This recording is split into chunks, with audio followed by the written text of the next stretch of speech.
This is a quick technical discussion about the difference between how claim data is stored and how scores are stored and why those differences exist. So in this example, let's say someone makes a claim that says eating X causes Y, so some sort of dietary claim. There's a study that claims that exact same thing. So the study 1 does it, and that's a green line showing it supporting that one.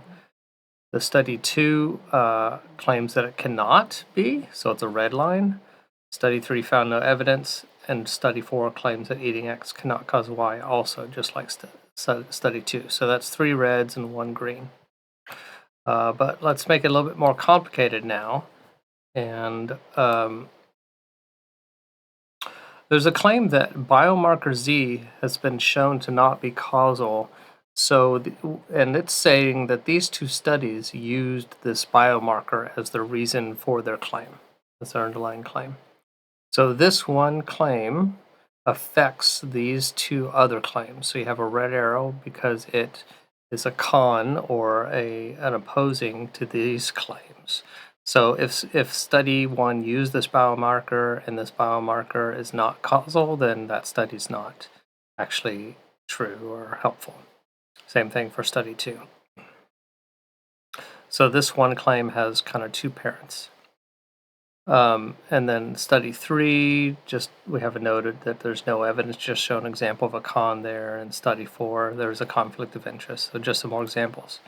But up here also, for this study 1 claim, biomarker Z was only one of several measures.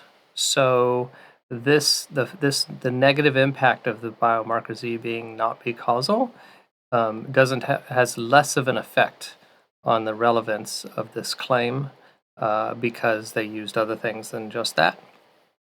And just as a note on how it works, here's the study that claims that biomarker Z is not causal, and there might be multiple studies for and against down here. So that's the example of that we're using for this case.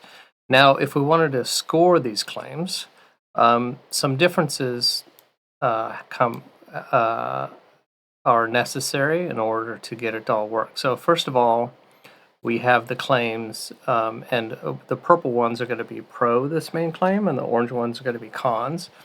So you can see the first level works exactly like you think it would. This purple is supporting this purple, so it's a green line. These oranges are opposing that purple, so they're red lines. So we have 1 purple and 3 orange, being 3 cons and 1 pro. But here's where it gets a little different, is that let me get this centered right. This biomarker Z has been shown to not be causal.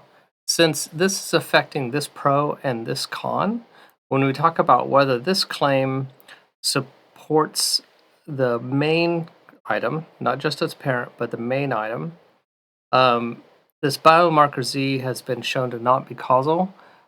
In this flow, is dragging down the main claim, but in this flow, it's improving the main claim because they're opposing their parents, and their parents have different things. So if you think through it logically, eating X causes Y, study 1 claims that eating X causes Y, but biomarker Z is not causal, so this claim should be less effective, which means it doesn't improve this one as well, so it's an orange. This one's a purple because it does negatively affect this con, and then this con has less of a negative effect on the purple, so its net result is purple. So while it's 1 claim up here, it's 2 scores down here with opposites pro main. This one does support the main one, this one doesn't, even though they're the same claim. So we need to have this be in 2 separate items. So in this case, we can't use the same score for this one claim as children of these 2 items, because that score has a different impact on the final score. And just as a little nuance here, this relevance claim kind of is affecting this line here. But in the scores, I'm not sure exactly how we're going to handle this, but in the scores, each score only exists once in the whole graph. While up here, a claim can exist in multiple places in the graph. But since a score can only have one parent, it doesn't really matter whether this is pointing to the line or to the edge or to the node, because it has the same effect either way. So we can maybe even simplify the data model by just having each score has a parent score. And then we don't have to worry about edges and stuff like that, and then simplify it for people to kind of understand the scoring. Although then it will be different from how the claims are done, so that may cause more confusion in that way. But anyways, you can also see that when you separate this biomarker Z has been shown not be causal in two different claims. All of their following